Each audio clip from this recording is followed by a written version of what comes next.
परळ आणि प्रभादेवी परिसरातील स्थानिकांनी केलेल्या आंदोलनाच्या पार्श्वभूमीवर एल्फिस्टन पुलाचं पाडकाम हे अखेर पुढे ढकलण्यात आलेलं आहे। आपण सध्या एल्फिस्टन पुलावरती आहोत आणि जर बघितलं तर पुलावरील वाहतूक ही सुरळीत सुरू आहे। खरं तर शुक्रवारी 9 वाजता हा पूल वाहतुकीसाठी बंद करण्यात येणार होता, मात्र त्यापूर्वी स्थानिकांनी मोठं आंदोलन उभं केलं। स्थानिकांचा असा आरोप आहे की हा एल्फिस्टन पूल पाडून जेव्हा इथे नवीन शिवडी वरळी एलिव्हेटेड कॉरिडॉर बांधण्यात येणार आहे, त्यामध्ये इथल्या 2 चाळी लक्ष्मी निवास आणि हाजी नुरानी नावाच्या 2 चाळी पाडण्यात येणार आहेत। मात्र त्या पाडण्यासंदर्भात आणि त्याच्या स्थानिक त्यातील रहिवाशांच्या पुनर्विकासाच्या संदर्भात कोणतीही अद्याप भूमिका ही MMRDAने जाहीर न केल्यामुळे हे पाडकाम करण्यास स्थानिकांचा विरोध होता। काल संध्याकाळी 7:30 वाजता स्थानिकांनी इथे मोठं आंदोलन केलं, संपूर्ण रस्ता अडवून धरला आणि त्यानंतर जी पोलिसांनी रस्ता बंद करण्यासाठी जी बॅरिकेड्स टाकलेली होती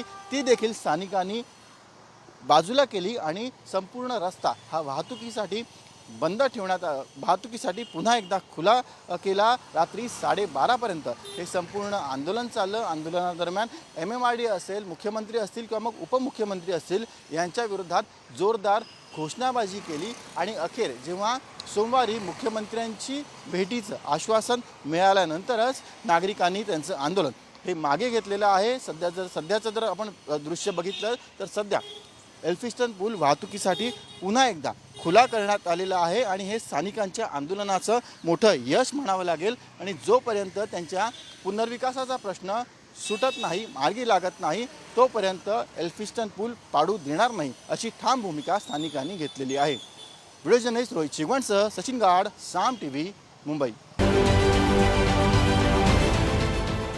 देश विदेशातील प्रत्येक घडामोडींचे लाईव्ह अपडेट मिळवण्यासाठी आता साम टीव्हीच्या सर्व सोशल मीडिया प्लॅटफॉर्मला लाईक, फॉलो आणि सबस्क्राईब करा। तसंच सर्व नोटिफिकेशनसाठी बेल आयकॉन प्रेस करायला विसरू नका।